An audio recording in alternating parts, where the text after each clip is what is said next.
بسم الله الرحمن الرحيم.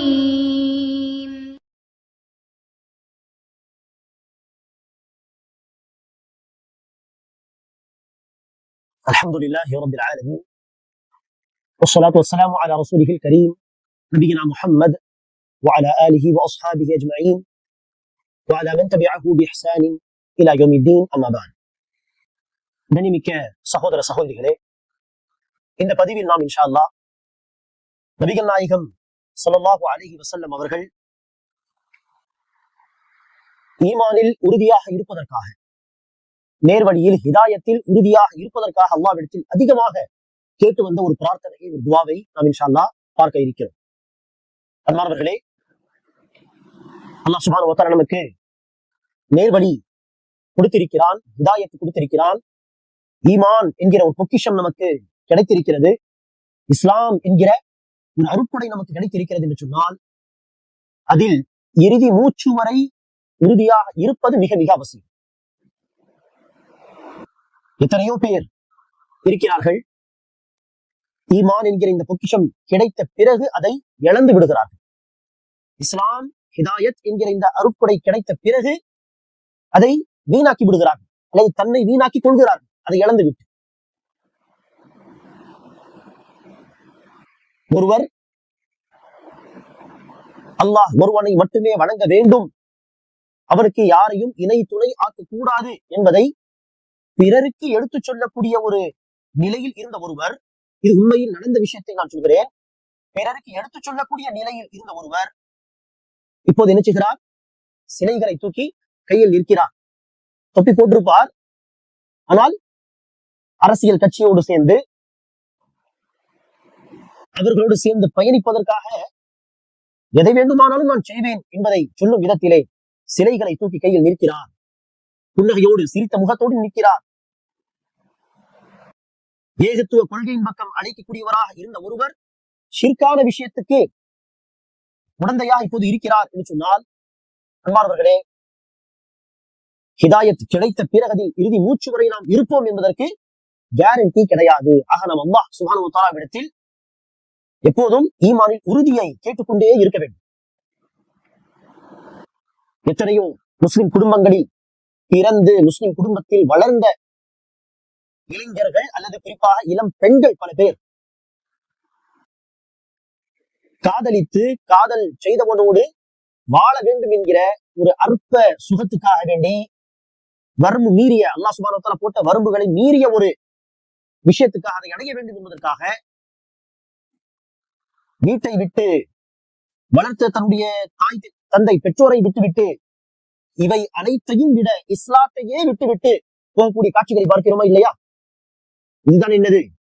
ஈமானுக்கு பிறகு குஃப்ர், ஹிதாயத்துக்கு பிறகு வழிகேடு. நாம் பாதுகாக்க வேண்டும். ஆகவேதான் அன்பானவர்களே, எப்போதும் நம்முடைய ஈமானை குறித்து நாம் பயப்படக்கூடியவர்களாக, இந்த வழியை விட்டு நான் இக்காரணத்திற்கு கொண்டும் வழி மாறி திசை மாறி போய்விடக் கூடாது என்கிற அந்த விஷயத்தில் உறுதியாக நாம் இருக்க வேண்டும். இப்ராஹீம் அலைஹிஸ்ஸலாத்து வஸ்ஸலாம் அவர்கள் துஆ செய்வார்கள், வஜ்னுபுனி வபனிய அன் நஅபுதல் அஸ்னாம், அல்லாஹ் என்னையும் என்னுடைய சந்ததியையும் சிலை வணக்கத்தை விட்டு பாதுகாத்து விடு. இதற்காக அந்த துஆ. இப்ராஹீம் அலைஹிஸ்ஸலாம் அவர்கள் இணை வைப்பில் போவார்களா? ஷிர்க் செய்வார்களா? ஆனால் பாருங்கள், துஆ செய்கிறார்கள். ஏனென்று சொன்னால், இது பயப்பட வேண்டிய ஒரு விஷயம். நேர்வழிக்கு பிறகு வழிகேடு, நம்பிக்கைக்கு பிறகு இறை நிராகரிப்பு என்று நாம் வழி மாறி போய்விடக் கூடாது. அந்த கவலையோடு அவர்கள் கேட்ட பிரார்த்தனை. ஆக இத்தகைய பிரார்த்தனைகளில் இத்தகைய விஷயங்கள் நமக்கு உபதேசம் இருக்கிறது, படிப்பினை இருக்கிறது. குர்ஆனிலும் அல்லாஹ் சுப்ஹானஹு வ தஆலா சொல்லக்கூடிய ஒரு துஆ, அந்த துஆவையும் நாம் இப்போது பார்க்க இருக்கக்கூடிய துஆவோடு சேர்த்து மனப்பாடம் செய்து அதை நாம் படித்து வந்தால் மிக மிக நல்லது. அல்லாஹ் சுப்ஹானஹு வ தஆலா ஆல் இம்ரான் அத்தியாயத்திலே சொல்கிறான், ரப்பனா லா துஸிக் குலூபனா பஅத இத் ஹதைதனா வ ஹப் லனா மின் லதுன்க ரஹ்ம இன்னக அன்தல் வஹ்ஹாப். ஆல் இம்ரான் அத்தியாயத்தின் 8வது வசனம். எங்கள் இறைவா, நமக்கு நீ நேர்வழியை காட்டிய பிறகு நம்முடைய உள்ளங்களை கோணலாக்கி விடாதே, உன் புறத்திலிருந்து நமக்கு அருள் வழங்குவாயாக என்று வரக்கூடிய பிரார்த்தனை. ஆக நேர்வழி பெற்ற பிறகு நம்முடைய உள்ளங்கள் தடம் புரண்டு போய்விடக் கூடாது. அதற்காக இந்த பிரார்த்தனைகள், அதற்கான முயற்சிகள் மிக மிக அவசியம். இப்போது அன்பானவர்களே, நாம் இந்த துவாவை பார்க்கலாம். நபிகள் நாயகம் ஸல்லல்லாஹு அலைஹி வஸல்லம் அவர்கள் அடிக்கடி இந்த துவாவை படிப்பார்கள். யா முகல்லிபல் குலூப் ஸப்பித் கல்பி அலா தீனிக். யா முகல்லிபல் குலூப் ஸப்பித் கல்பி அலா தீனிக். உள்ளங்களை புரட்டுபவனே, யா முகல்லிபல் குலூப், உள்ளங்களை புரட்டுபவனே, ஸப்பித் கல்பி அலா தீனிக், என்னுடைய உள்ளத்தை உன்னுடைய தீன் மீது நிலைத்திருக்க செய்வாயாக, உறுதியாக இருக்க செய்வாயாக. அடிக்கடி இந்த துவாவை கேட்பார்கள். அதற்கு ஒரு சஹாபி ரசூலிடம் கேட்கிறார், அல்லாஹ்வின் தூதரே, எதற்காக நீங்கள் இந்த துவாவை, இந்த வார்த்தைகளை அதிகமாக கேட்கிறீர்கள்? நாங்கள் உங்களை நம்புகிறோம், நீங்கள் கொண்டு வந்த மார்க்கத்தை நாம் ஏற்றுக்கொள்கிறோம். இப்படி இருக்க நம்பிக்கை கொண்ட பிறகு, நீங்கள் கொண்டு வந்த மார்க்கத்தை நாம் ஏற்ற பிறகு நாம் வழி மாறி போய்விடுவோம் என்று நீங்கள் அஞ்சுகிறீர்களா, பயப்படுகிறீர்களா என்று கேட்க, நபிகள் நாயகம் ஸல்லல்லாஹு அலைஹி வஸல்லம் அவர்கள் சொன்னார்கள், ஆம், நம்பிக்கை கொண்ட பிறகும் வழி மாறி மக்கள் போய்விடுவார்கள் என்று நான் பயப்படுகிறேன். ஆம், மனிதர்களின் இதயங்கள் அல்லாஹ்வின் 2 விரல்களுக்கு இடையில் உள்ளன. அதை அவன் எப்படி வேண்டுமானாலும் புரட்டி போட்டு விடுவான், மாற்றி விடுவான். ஆக இந்த துவாவை கேட்க வேண்டும் என்பதை நபிகள் நாயகம் ஸல்லல்லாஹு அலைஹி வஸல்லம் அவர்கள் வலியுறுத்துகிறார். இது திர்மிதியுடைய 2140வது ஹதீஸ் ஆகும். யா முகல்லிபல் குலூப் ஸப்பித் கல்பி அலா தீனிக். உள்ளங்களை புரட்டுபவனே, என்னுடைய உள்ளத்தை உன்னுடைய தீன் மீது நிலைத்திருக்க செய்வாயாக. ஈமான் என்கிற பொக்கிஷம் கிடைத்த பிறகும் அதை இழந்தவர்கள் பலர். பலருக்கு அல்லாஹ் சுப்ஹானஹு வ தஆலா வழி கேட்டுக்கு பிறகு நேர்வழியை காட்டுகிறான். அது மிகப்பெரிய வாக்கியம், மிகப்பெரிய கைசேதம். என்ன? நேர்வழிக்கு பிறகு வழிகேடு, ஈமானுக்கு பிறகு குஃப்ர். அல்லாஹ் பாதுகாக்க வேண்டும். ஆக நம்மை சுற்றி நடக்கக்கூடிய இப்படிப்பட்ட பல சம்பவங்களை பார்த்து படிப்பினை பெற்று நம்முடைய ஈமானை குறித்து நாம் கவலைப்பட வேண்டும். நம்முடைய சந்ததிகளின் ஈமானை குறித்து நாம் கவலைப்பட வேண்டும். அதற்கு இந்த துவாவும் கேட்க வேண்டும். ஆனால் இந்த துவா மாத்திரம் போதாது, மாறாக அதற்கு தேவையான முயற்சியும் நாம் எடுக்க வேண்டும். அதற்கு எடுக்க வேண்டிய முயற்சி என்ன? இஸ்லாம் சொல்லக்கூடிய அடிப்படை கொள்கையை படிக்க வேண்டும்.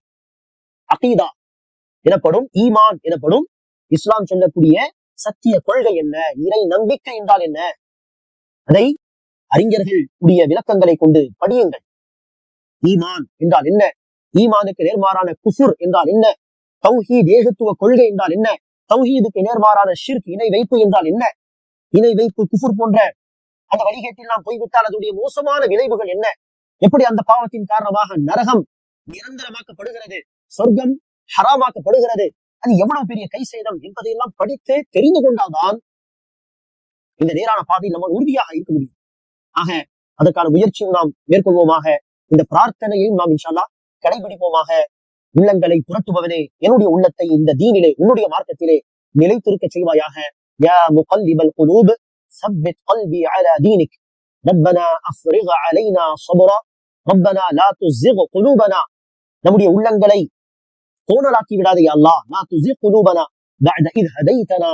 நமக்கு ஹிதாயத் கொடுத்த பிறகு ربنا لا تزغ قلوبنا بعد إذ هديتنا وهب لنا من لدنك رحمة إنك أنت الوهاب. وآخر دعوانا أن الحمد لله رب العالمين.